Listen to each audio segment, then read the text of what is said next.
Buti okay ka. Kasakit mo ka. Oh my God, okay na ka. Kasakit.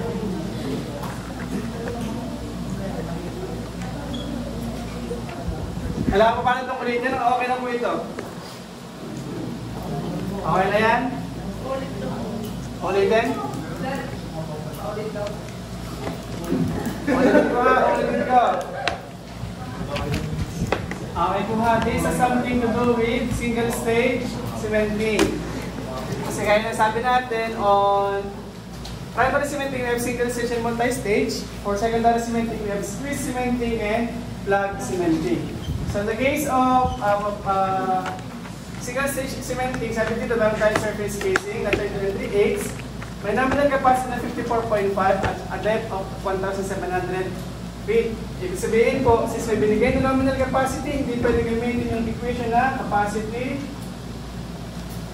is equal to DH. Kung hindi annular ha, kung hindi annular.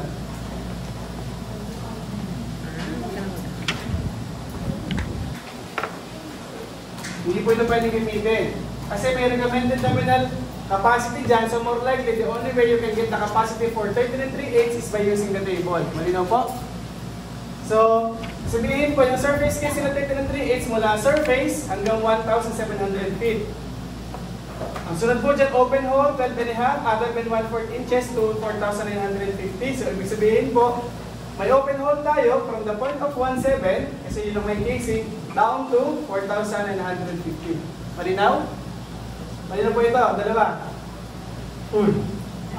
Sigurado ha? So meron din tayong casing na 9 5/8. Ang sabi po doon, sabi dito, walang binigay na endpoint kung nasaan yung 9 5/8. Wala siya binigay kung malamang simula yan sa surface. Kasi ang casing, laging lahat na simula sa surface. Up to a certain point. Pero in the case of this problem, walang binigay na paano lang ata? Walang binigay na endpoint ng 9 5/8. Then, ang sabi, dahil tayo may open hole, we're expecting a certain loss of cement in case we run the cement. So, sabihin, ang assumption nila, pag nag-run ka ng 100% ng cement, 25% will be lost. Sabihin, makakompromiso, yung integrity ng cement kasi hindi niya mag-cementuhan yung buong section. The reason why, instead of only injecting 100%, you'll be injecting 125%. So that will be 1.25. So we have also the height of the shoe joint. Yung shoe joint po, lagi siyang matakbuhan sa dulo o sa pinakailalim ng well. Ano po? Ibig sabihin po, kung nasa pinakailalim ng well yung shoe joint, hindi pwedeng mag-extend yung 9 5/8 casing mula sa surface hanggang dulo. Hindi pwedeng mag-extend. Meaning to say, yung ating casing na 9 5/8 ay nasa ibabaw ng shoe joint. Ito ang shoe joint ha. Ngayon, alam mo na kung nasan yung end ng shoe joint ng casing na 9 5/8. Tama mali. Alam mo na kung nasan yung end point ng casing na 9 5/8. Nasa ibabaw siya ng shoe joint. Malinaw po? Ngayon, ang tanong, gaano kahaba yung 9 5/8? Ang total depth ay 4,950. Ang nasa ilalim ay 42. Meaning, ang length ng ating 9 5/8 ay 4,950 minus 42. Malinaw po, that is located doon sa 4,908 feet. Malinaw? So, meron tayong top of cement na 300 feet. So, yung top of cement, siya lang yung top of lid. Kasi yung lid siya yung nasa ibabaw, yung tail siya yung nasa ilalim. Ano po? Yung top of cement, dinescribe naman kung saan magsisimula. Sabi ay 300 feet inside the 13 and 3/8 inch casing. Pwedeng hindi siya 300 feet, pwedeng hindi rin siya sa loob ng casing, pwedeng sa labas lang. Linaw po? Pero, because the purpose we cement, the initial part of the casing is you want them to be sealed, ipinasok natin yung 300 feet na cement doon sa loob ng casing. Malinaw po? Pero pwedeng mataas pa sa 300 feet. Ibig sabihin po, if you are going to draw that, ito yan. Kung ito yung 13/3/8 casing na dulo, ipapasok mo yung 300 feet above. Malinaw po? Malinaw tayo dun ha? And then, ang sabi dyan, Yung top of tail is 4,000. Pero itong mula dito sa 1,700 pababa, top of cement yan or top of lead, ito yung top of lead. It doesn't mean na ito lang ang lead system. Hindi ibig sabihin ito lang ang lead system. Hanapin mo yung end of tail, yung top of tail. Hanapin mo yung top of tail at yung nasa ibabaw nun, yun ang end of lead. Malinaw? So sabi natin dito, top of tail is 4,450. Mula sa surface yan, baba 4,450. Ito siya. So ito yung top of tail. Below that is the whole tail. Malinaw? At above that is the whole lead. Ibig sabihin po, yung pinungkit mo kanina, ito yung lead din. Malinaw? Lead din ito. So ito yung buong lead mo. Ito yung buong tail mo. Malinaw po. Clear yun. E nagtanong kahapon, Sir, bakit po kailangan may lead at may tail? At sino ang nag-set ng boundary between lead and tail? Tama naman tanong, di ka? Tama, kasi nga naman, okay, magiging isang cementing engineer, paano malalaman anong dapat yung i-consider para maset ko yung tail at maset ko yung lead at maset ko yung tail. Tama? Sabihin po, kung makikita dito, yung lead system ay may 13 pound per gallon. Yung tail system ay may 16.4 pound per gallon. Have you seen the difference in density? Malaki ang difference. It only means that as you go deeper, the higher pressure you are expected to have doon sa pinakamalalim. So you're expecting na dapat mas mataas ang density sa kanya. Malinaw po? So sabihin ko, paano ko malalaman saan ko dapat iset yung lead at saan ko dapat iset yung tail? Ang tignan ko dyan ay yung pressure gradient sa bawat depth. Pag nakakita ko ng malaking increase in pressure gradient, sabihin dapat yun ang maging tail ko. Kasi mag-expect ko doon ng mas mataas na density ng cement dapat para ma-counter niya yung formation pressure. Malinaw po. So, ibig sabihin, para maset ko yung depth at which I can set the lead and tail system is that I have to look into the pressure gradients versus depth. 0.8, 0.9, 1.2, okay lang, 3.6. So sa depth 3.6, abilig mo na yung 1.9, ang laki ng difference. Sabihin, there is a abrupt change in pressure na sobrang taas ilalim ng sa depth na iyon. Sabihin, you're expected to have a higher density of cement which you can set as tail. Malinaw po? Malinaw. In the case of this, binigay na yung tail at yung lead. But if you will be given pressure gradient data, pwede kayo ang mag-set. Malinaw po yan. So, malinaw to ha. Then you have the spacer. Ang purpose po ng spacer is for the mud and the cement not to be mixed. Hindi siya mag-mix. So, usually siya na mud, then spacer, then cement. Para hindi mag-mix yung mud at cement. Ano po? And then displacement fluid, which is 11.5 pound per gallon. So, ginagamit yung displacement fluid, usually siya ay mud, spacer, cement. Ang ginagawa natin, pinapressurize natin yung mud para itulak na yung buong cement at ma-displace papunta sa cannulus. Malinaw po? Malinaw ha? So, ina-expect natin, pag sinemento natin siya, wait lang ha, baka ang tanong kahapon, Sir, paano po, hindi ka po, andito yung cement. Tapos may spacer. Tapos may mud. Tama? Pag in-inject natin yan dyan, pagdating dito, yan pa rin ay mud, spacer, cement pa din yan. Nakakuha? Kasi, bago ka nagsimento, bago ka mag-inject ng cement, may lamang mud na yung well mo, kasi nag-drill ka. So more likely, yung mud na nasa well mo, una yung pupunta sa annulus. Saka maglalagay ka uli ng spacer. Tapos saka maglalagay ng cement, para yun ang pumunta sa gilid. Maglalagay ka ng spacer, maglalagay ka uli ng mud, para maipump mo naman yung sa gilid. Ulitin ko ha, nag-drill tayo, initially nag-drilling, wala pa cementing ha, may mud na dyan. Posibleng hindi. Yung mga pagdrill na walang mud. Tama? Lalagyan ko ng spacer. Yung mud, pupunta dito sa taas. Kung hindi man dinap yung height, baka yung mamaya, andito yung mud, andito yung spacer sa ibabaw. Maaaring andito na yung mud, andito yung spacer. Kung hindi inap yung height ha. Kasi nga, na-imagine niya. Then, ang mangyayari, halimbawa punuin na natin ito. Ang mangyayari, andito yung mud, andito yung spacer, andito yung buong cement. Tama? Sa mangyayari, andyan pa yan, hindi pa na-displace papuntang annulus. Yung displacing mud, yun lahat ang ilalagay ko dyan. Yung lahat ng itong mud na ito, ang ilalagay ko dyan para itong lahat ng ito ay pumunta sa gilid. Ibig after cementing, may mud, may spacer, may mud, may spacer, may cement, at may buong mud. Tama? Malinaw po. Kasi, hindi ko alam kung naiintindihan nyo ba kung saan ang gagaling yung density ng mud, density ng hydrostatic ng mud, hydrostatic pressure ng tail, hydrostatic pressure, itong mud na yan, ang nag-consider ay yung buong section, ay yung inside pala, inside. Kaya ang makikita nyo meron dito 11.5, inside, okay, outside. 11.5 times 0.02 times, ay yung 4950 minus 42. Kasi, ang baba nito ay float collar na 42 feet na float collar. Yung ating mud at cement ay dadaan dito. Hindi lalabas ang float collar. So, sabihin, itong buong ito ay mud yan at ito yun.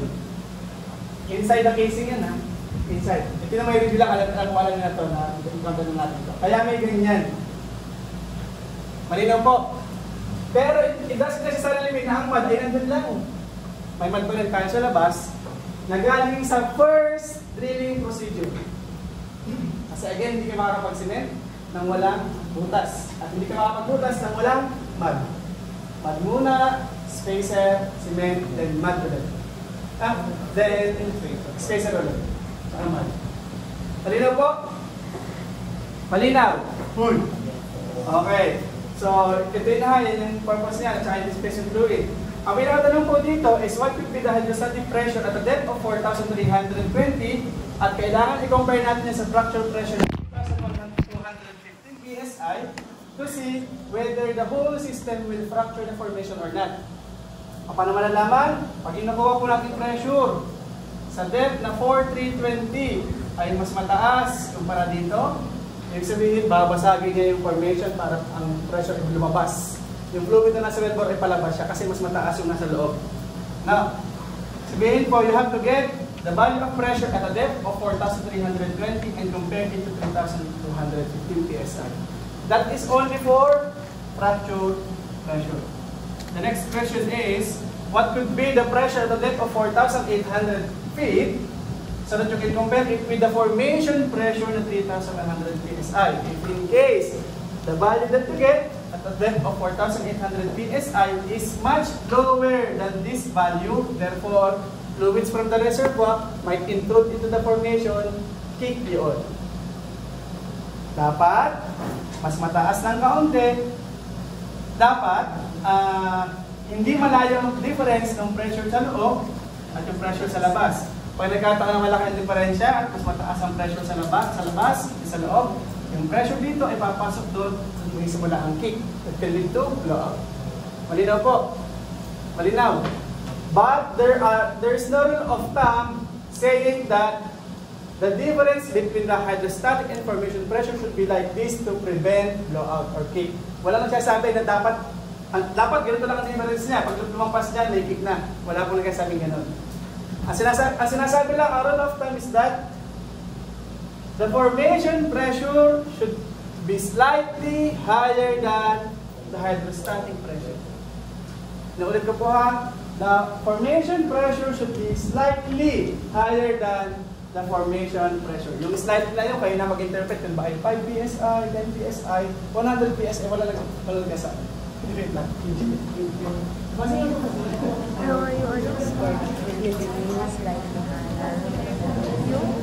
formation pressure should be slightly higher than the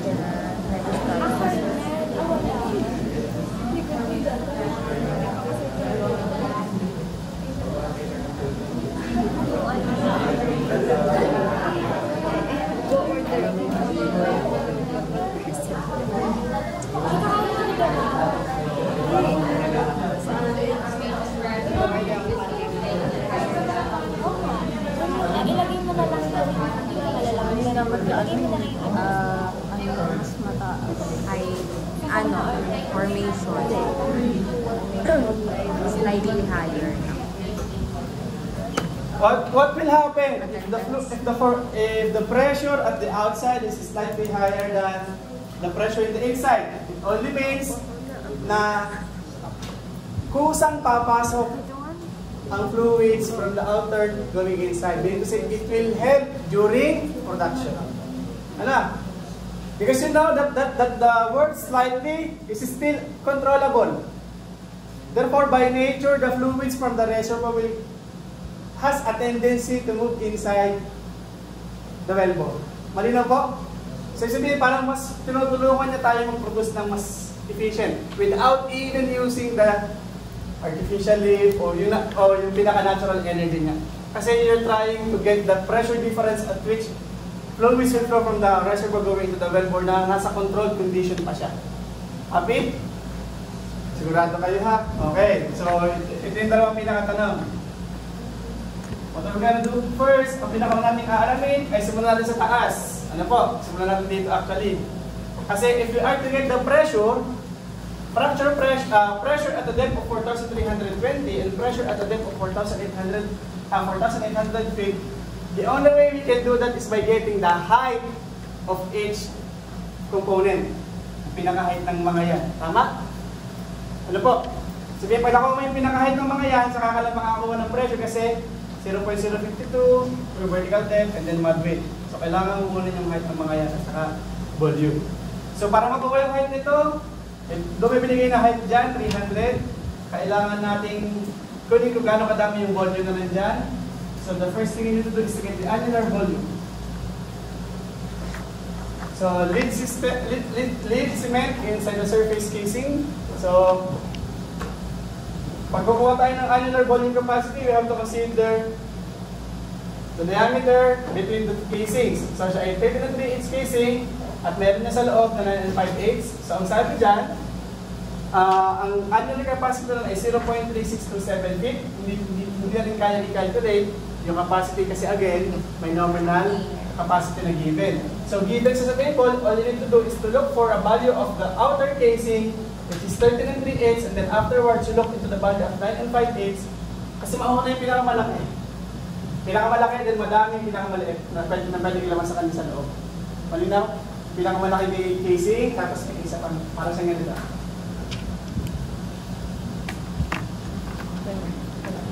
13 and 3/8. Tapos ito yung madami. Makikita mo yung 9 5/8 at dito. Tapos ano ang capacity mo? Oo mo doon. Malinaw? May table na bibigay. So, yan. So, isabihin po, yung naglagay ka ng 300 feet na cement inside the 13 and 3/8 casing and 9 and 5/8 casing, ang equivalent volume po niya ay 108.8 cubic feet. Malinaw po? Kaso, yun ay sa top of lead lamang. Kung maalala nyo, ito lamang po yun. Again, we're talking about the whole lead system. So, part pa rin ito ng lead. Ano po? Part pa rin ito ng lead, so you have to compute that. You have to compute the volume for this, the volume of cement at this part. So how are you going to do that? So 12.25 inches, tama? 9 and 5/8, may given capacity yan. Ang thickness niya ay pinakataas 4,450 minus 1.7. Tama? Ito ka na-consider natin ha? Ito ka na-consider natin siya. Yeah. So that is 4,450 minus 1.7 times yung capacity ng 9 and 5/8 at saka yung 12 and 1/4 ay 0.3131 cubic feet per feet. Pero dahil open hole siya, you're expecting to have a loss of 25%. The reason why you have to multiply it with 1.25.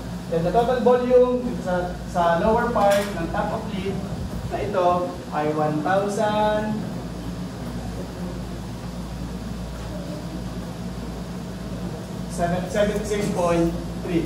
So the second thing you need to do is to get the total lead. Ang total lead ay syempre yung volume nasa inside ng casing at saka yung nasa baba ng 9 and 5 ng 13 3/8. siya ay 1,185.1. So yun po ay sa top of lead lamang. Ayun po yung buong lead system. Ito. Ito po yan. Malinaw? Ang sunod po ay yung buong tail.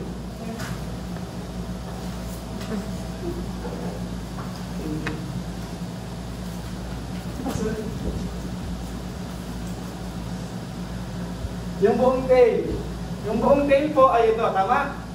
So yung height ng buong tail ay nasa dulo kasi meron pa rin itong cement. So that is 4,950 minus 4,450. So ito yan.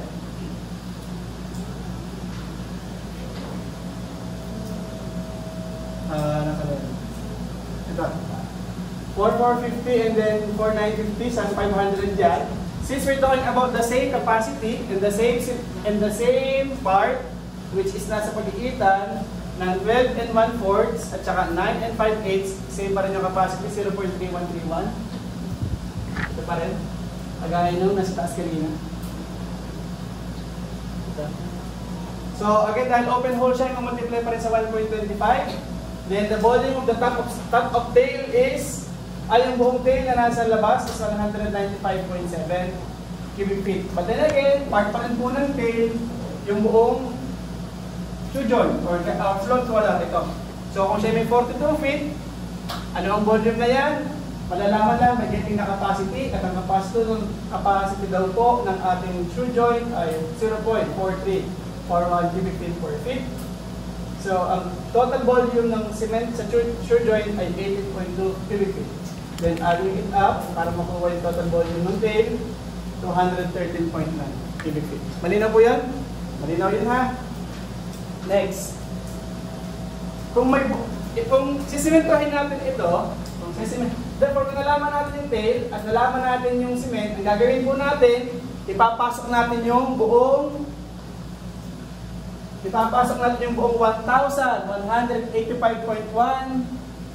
cubic feet ng cement na may density na 13. Una siyang ipapasok sa well. Yung volume ang pinag-uusapan dun ha. Kasi nakompute mo na yung volume, ina-expect natin, pag nakompute mo yung volume, pag nilagay mo doon, dahil kung nasunod mo yung under capacity, yun yung height na pupuntahan niya. Tama? Tapos, ang sunod mong lalagay ay yung 195.7 cubic feet. Kung lalagay mo sa well, una yung lead, tapos yung tail.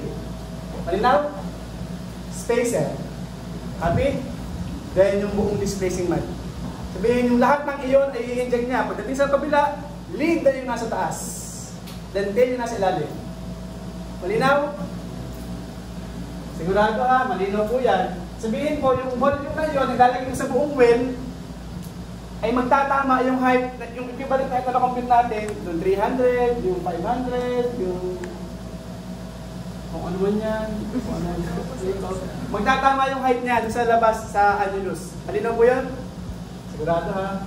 Then after that, kung nalagay mo na yung una yung lead, tapos yung tail, tapos yung spacer, compute natin gaano kadaming displacement volume ang kailangan natin ilagay. So, para malalaman yung displacement volume, malamang sa malamang po, ang kailangan ng displacement volume ay kung ano yung laman nito, kailangan maalis mo yung lahat ng yan at yung dapat yung ilagay mong laman. Tama? So, ibig sabihin, kung may float color na 42, at ang cement ay dadaan doon, dapat doon lang din dumaan ng mud. So, sabihin mo, dapat ito yung laman ng buong, itong buong section na ito ay may laman naman. So, kaya siya, 4,950 minus 42, at ang capacity ng 9 and 5/8 casing, ang tinutukoy kong capacity dito ay yung loob ng 9 and 5/8 kasi doon dadaan ang cement. Kasi yung lahat ng fluid, ang mud. Yung lahat ng fluid ng cement, yung spacer at yung mud, initially, ay nasa 9 and 5/8. Na ang capacity ay 0.0773 barrel per feet. Kaya ang mangyayari, para itong lahat ng ito ay maalis mo dyan. Kailangan lahat ng yan ay patan mo ng mud. Malinaw po? Kasi ang mangyayari, halimbawa, ang ginamit ko displacement volume lang ay 350 barrel. 350 barrel lang ang ginamit ko displacement volume ha. Pag ginamit ko yun, yung 29.4 na cement, meron pa dito. sa loob. Sabihin, maaari hindi na masimentohan yung buong annular system. Malinaw? Kaya dapat, kailangan mong alisin lahat ng yan by using mud, displacing mud na kaya magpunan ng buong yan para maalis yung simento. Copy? Okay. So, yung capacity na 9 and 5/8 casing ay 0.773 barrel per feet. Medyo magulo lang kasi yung iba, cubic feet per barrel, yung iba cubic feet per feet, yung iba barrel per feet. Pero pareho lang yan. Again, for every 1 barrel, there is 5.615 cubic feet.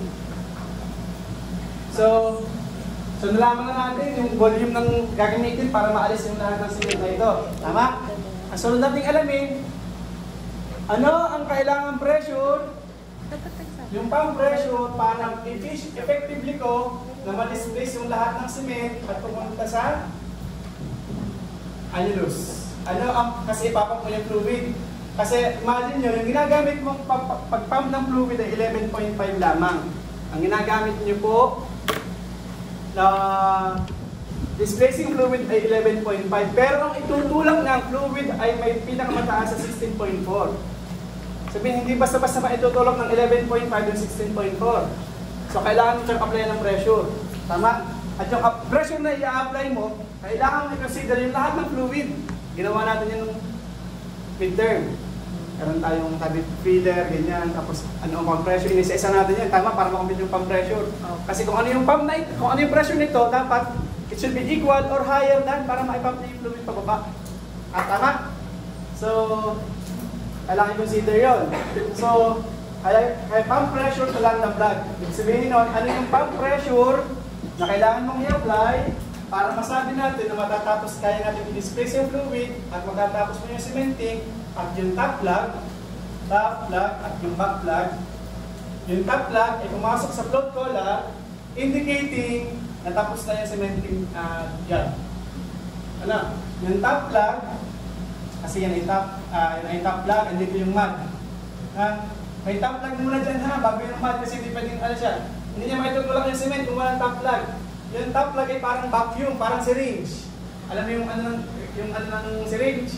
Ang nasa ibabaw nun ay mud, hindi yung mismong tinutulak natin. Itutulak mo yung mud, pag tutulak mo yung mud, tinutulak na yung top plug para ma-pressurize yung cement at pumunta sa kabila. Yung top plug na yun ay dapat daw, nandito na sa float collar para masabi natin na tapos na yung cementing job. Ito yan. Pump pressure to lambda plug. Copy? Diyan pa lang tayo. Mas mahirap yung sunod. Pero din ang ready. Walang formula. Okay po. So, if you are to determine the pump pressure to lambda plug, you have to consider the pressure inside and outside the casing. So, let's start with the inside. Gaya ng sabi ko sa inyo kanina, after the cementing job, ang lalabas dyan, ang may buong mud, itong lahat na ito. After the cementing job, ang lalabas dyan ay may buong mud, itong section na yan. Kasi na-displace mo na yung cement sa kabila, sa annulus. Tama? Sabihin, ito yun. 6.72, 11.5, 4,950 minus 42. So, ang pressure ng mud sa loob ng casing ay 2,935 PSI. Ano pa ang component sa loob ng casing? May mud dyan, may cement dito. Tama? At yung cement dito ay tail. Therefore, 0.052 times 16.4 times 10 ng tail times 42. That is 35.8 PSI. So, ang total pressure inside the casing is yung dalawa, 2,970.8. That is the total pressure inside the casing. Next, ang so natin gagawin ay kukuha yung hydrostatic pressure outside the casing. So, ito yan. Ang total depth is 4,950. Tama? Ang sabi natin, nalagay tayo ng cement na lid na 300 feet above the end of casing ng 13 and 3/8. So, ito yun. Does it mean na walang laman yung taas? Meron. Ano? Kasi kaya nasabi ko, andun yung mud, andun yung spacer, andun yung cement. Copy? So, ibig sabihin nun, kung ito ay 1.7 at nalagay ka ng 300, may 1.4 na tira at hindi mo alam kung gano'ng kataas ang mod, gano'ng kataas ang spacer. Tama? So, ang gagawin natin is kunin natin yung height ng spacer. Kasi dahil lang sabi, gagamit tayo ng 40 barrel of spacer. Ano ang equivalent height niyan? By getting the capacity of the ito 33H saka 9.5H. Kung ano yung capacity nun. So, sinasabi natin dito, yung 40 barrel ng spacer, ang capacity ng 33H and 9.5H ay 15.48 feet per barrel na capacity ha. So, sabihin nun, cancel, magiging feet, 619.2 feet ang height ng spacer. So, para makuha mo yung mod, that is 1.4 minus 619.2 feet, resulting to 780.2 feet ang mod. So, ngayon, tala na natin. Spacer, 0.72, 12.5 ang density sa given, 619, 402.5 para naman sa mod. Ang height, 780.2 feet, 466.9 PSI. So, ayun lang po yun. Ngayon, itong buong lead system, 0.052, 13, 450 minus 1.4. Tama? Tama ka?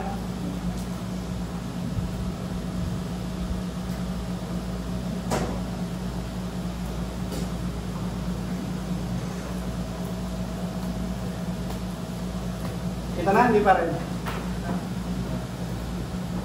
Tapos, tail. 0.052, 16.4 kasi nasa tail siya. That is 4,950 minus 4,450. 4,950. Okay. Tapos add natin yung total pressure, that is 3,357.6 PSI. So, getting the difference between the pressures inside and outside, that is 386.6 PSI. Ibig sabihin po, dapat yung pump pressure na gagamitin natin will be above 386.6 PSI to make sure that the top plug will land on the float column. Malinaw po? So ito po yung hinahanap natin. Ang gusto natin sabihin is, dapat mas mataas yung pump pressure natin na iseset ng 386.6 PSI para yung top plug ay pumunta sa float column. Happy? Uy. Happy hindi? Alin ito na malabo? Ha? Dito, sa solution na ito, alin na malabo dyan? At least, baka may masisi, baka may sabihin ay hindi nagtuturo ng ayos. Ha? Na-absorb pa lang po. Nagka-isa-isa nabigay sa akin ng 1 sa lahat. From top to bottom. May comment pa siya. Awa naman na doon, hindi naman sa yung section.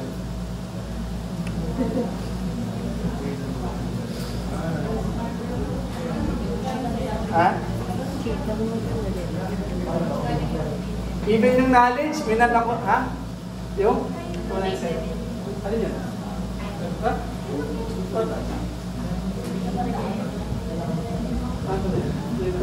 Total pressure inside.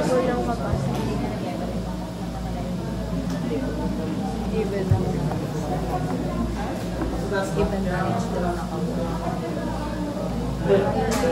Yung total pressure inside. Tatanggap ko ba kung yung knowledge, ginawa man lang 3, kahit 3 man lang? Yung knowledge on the subject matter. Kahit di na 5, kahit 3.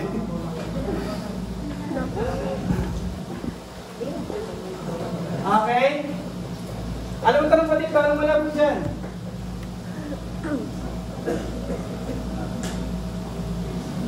Oy! Anong malabo dyan? Dito. Eh kasi lang ito, parang hindi ka. Kasi, parang yung isa. Wala, sigurado malinaw yun. Ha?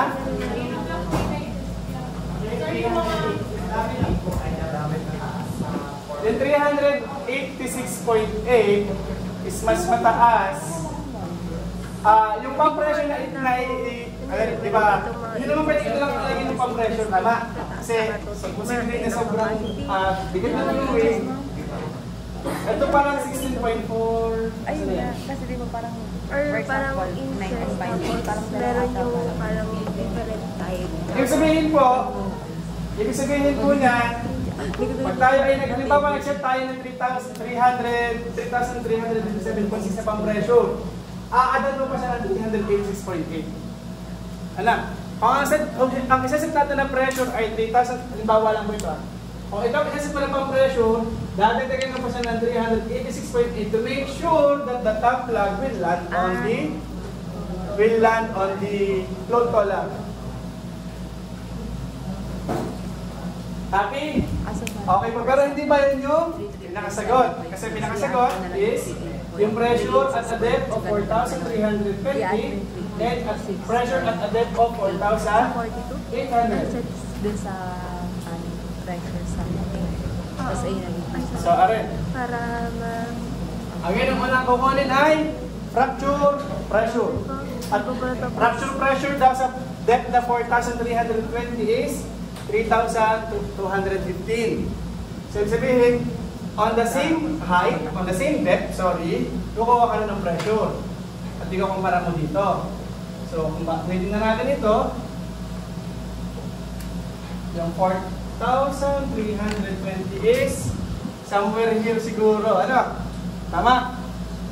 So, kung nandyan yan, ay i-consider natin dahil for fracture pressure na nagbabasihan natin is all the fluids outside. Wala sa inside na lahat ay nasa outside. Kasi yung nasa outside, siya yung magka-counter ng fracture pressure sa labas, hindi naman yung nasa loob. So, i-consider mo yung lahat ng fluid from this point above. I-add mo lang yun. So, meron kang mud.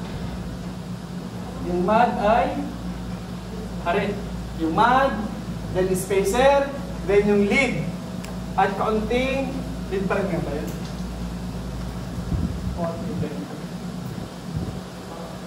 Lead pa rin. Nasa lead ka pa rin. Tama? Bali, kung consider mo sa height ng lead ay 4,320. Kung nasaan man yung 4,320 dito, minus 1,400. Lead pa rin ka rin nasa taas, hindi lang din eh. Tama? Full. Minus 1,400 ha.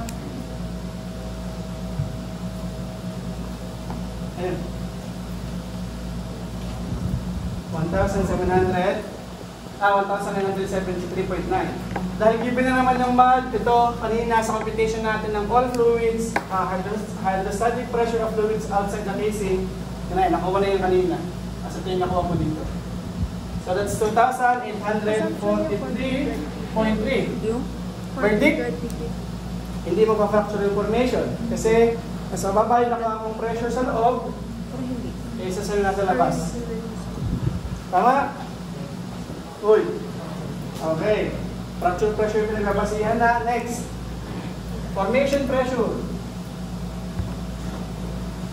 Formation pressure at a depth of 4.8 is 3,150 psi. Again, you have to get pressure at a depth of 4,800. Yung depth ng 4,800 is somewhere 4,950 or 450. Somewhere here. Tama? Uy, ano? Tama. Dito nga ano?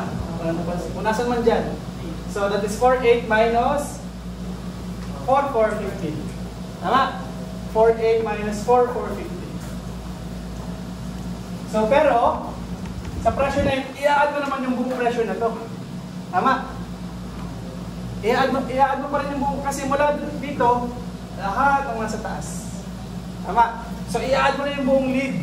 Kanina, ginawa lang natin yung part ng 4,820 kasi yun lang yung pinag-consider yung height. Ngayon, nasa 4,800 ka na. Therefore, i-add mo itong buong lead na to. And you don't have to get the pressure at this point dahil nakuha mo na siya kanina. may formation na 2,061.8. Tama?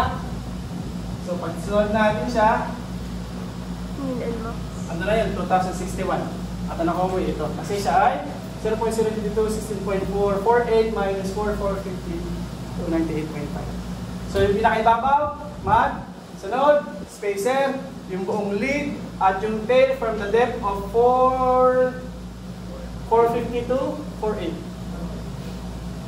3,229.7. Verdict. There is a difference of 79.7. Sabihin, mas mataas yung presyo sa loob. Will it break the formation? Walang nagsasabi kasi gaya ng sabi ko, there is no rule of thumb saying that this difference will break or result to kick. Walang nagsasabi ganon. Hindi natin alam kung itong difference bang ito ay enough para yung lahat ng fluid mo sa loob ay lumabas. Kasi considering na mas mataas yung pressure sa labas kaysa sa loob, mas mataas yung pressure sa loob kaysa sa labas, all fluids move from higher pressure to lower pressure. Sabihin, wala nagsasabi na ang minimum value para yung fluid sa loob ay lumabas ay 80 PSI. So, ang kailangan sabihin is yung difference ng pressure. Ano? So, siguro kailangan natin maghanap ng mga case studies. Kung gusto natin alamin yun na, kung gusto nyo alamin, bala kayo. Kailangan nyo rin ng mga case studies na yung difference ng ganitong pressure, nagresulta siya sa blowout, nagresulta sa kick, nagresulta sa breaking of the formation or collapse ng formation. Doon natin malalaman kung ano yung mga usual values ng difference in pressure para mag-resulta sa ganong klase na scenario. Questions? Paano magpasa ng table? Yun na ako. Water break. So, agad lunch break.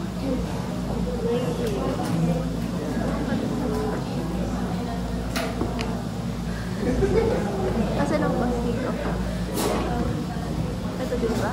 Ay, post mo. Hindi pas kay Stop mo na. Tapos magbigay na. yung isa din ako eh. Stop na? Hindi pause? Wala yung post. Yun nga.